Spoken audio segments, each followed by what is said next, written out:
Hello बच्चों, let us see this question.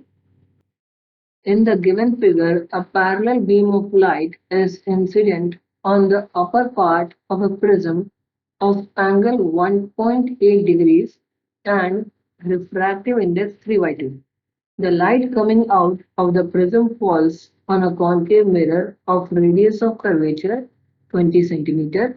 The distance of the point where the rays are focused after reflection from the mirror from the principal axis is u pi equals to 3.14. Let us solve this question. So यहाँ पे जो की concept use होने वाला है वो देख लेते हैं हम लोग. Focal plane. तो यहाँ पे जो की कॉन्सेप्ट यूज होगा वो है फोकल प्लेन का. यहाँ पे एक प्रिज्म दिया हुआ है जिसका रिफ्रैक्टिव इंडेक्स है 3/2 इक्वल्स टू 1.5 और जो डेविएशन क्रिएट होगा यहाँ पे वो होगा प्रिज्म के थ्रू ए म्यू -1 का. ए यहाँ पे एपेक्स एंगल दिया हुआ है 1.8 डिग्रीज और 1.5 -1 यहाँ पे आ जाएगा जो कि इक्वल हो जाएगा 0.9 डिग्रीज. इस 0.9 डिग्रीज को अगर हम लोग रेडियन में कन्वर्ट करते हैं तो वो हो जाएगा 0.9 degree multiplied by pi by 180 जो कि यहाँ पे इक्वल हो जाता है पाई अपॉन 200 रेडियन. अगर हम लोग के पास एक कॉनकेव मिरर है जिसके ऊपर जो रेज आ रही है वो पैरेलल तो है पर प्रिंसिपल एक्सिस के पैरेलल नहीं है. कुछ इस तरीके से आ रही है, ये सब पैरेलल रेज आ रही है. तो यहाँ पे फोकल जो हमारा पॉइंट होता है एफ, उसी फोकल पॉइंट पे इस प्लेन को हम लोग कहेंगे फोकल प्लेन. इसको हम कहेंगे हम लोग फोकल प्लेन. इसी फोकल प्लेन के ऊपर जाके वो सारी की सारी रेस कोइंसाइड होती है और यही इमेज बनेगा.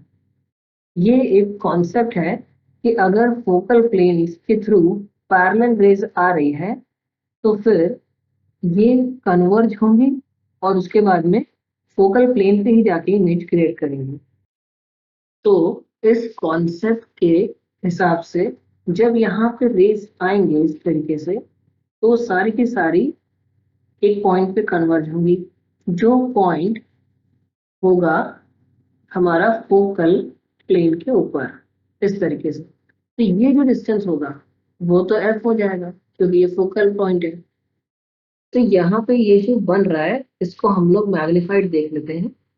तो इस तरीके से ये हमारा एफ पॉइंट है और इमेज फिर डिस्टेंस पे बनेगी और ये एंगल जो है ये हमारा हो जाएगा पाई बाई 200.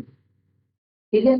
और ये जो इमेज है हमारी जिसको हम लोग मान लेते हैं एक्स और ये तो हमारा फोकल लेंथ एफ था. तो थीटा होता है arc upon radius x upon F.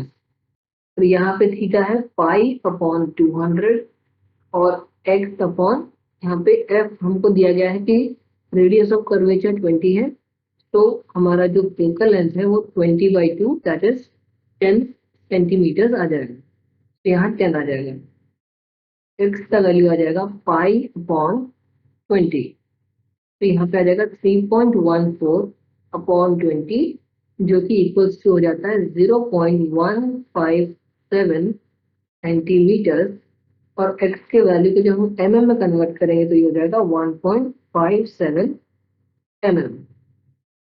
ये हमारा आ जाएगा फाइनल आंसर. जो प्रिंसिपल एक्सिस है हमारा उससे इमेज का जो डिस्टेंस x है वो है 1.57 mm. तो ऑप्शन भी यहाँ पे करेक्ट हो जाता है. Hope the solution was understandable. Thank you. Best of luck.